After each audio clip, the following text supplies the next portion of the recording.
Welcome to the new world of college sports, where we have coaches responsible for wearing chains. No games. We started this.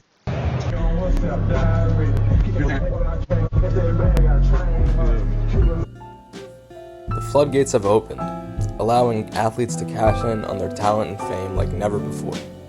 Let's take a look at what NIL really means for college athletes and how some are already making big moves.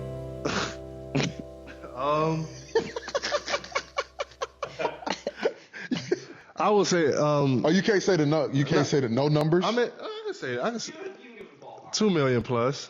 God, he made 2 damn. million plus. 2 million plus, yeah. But I'm saying that humbly though. But that speaks on the brand of Carolina because.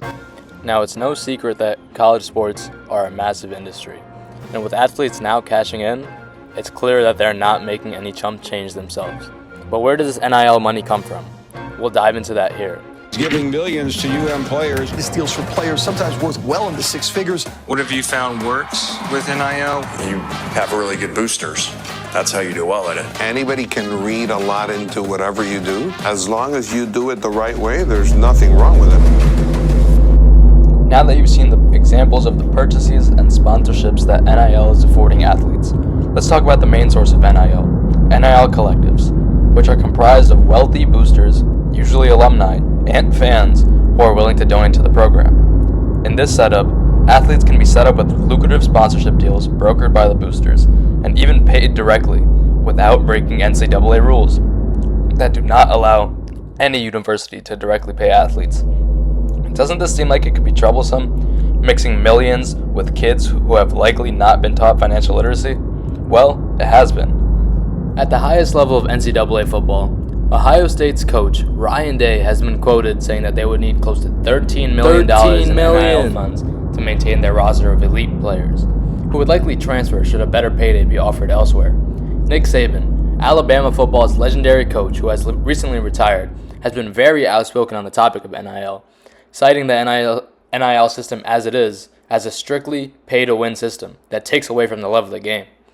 As a quick side note, take a look at Nick Saban's $11 million lake house. But is NIL really all that bad? I don't believe so. These athletes, many of whom come from impoverished backgrounds, need to be compensated for the worth that they bring to the table. It's that simple. The money has always been involved in college sports. It has just not reached the hands of players, who have been generating this very money.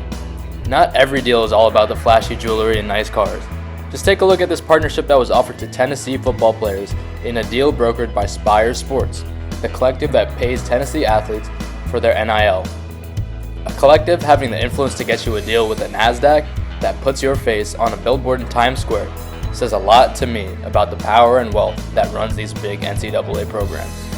In any event, if I was a high-level athlete, I would demand that I be paid for the value that I bring to the table. This has caused conflict and will continue to change the world of college sports as we know it. Stick with Game and Green as we continue to break down this dynamic industry, full of action, both on the field and off it. Remember to like, comment, and subscribe to the channel. You won't want to miss out on the content.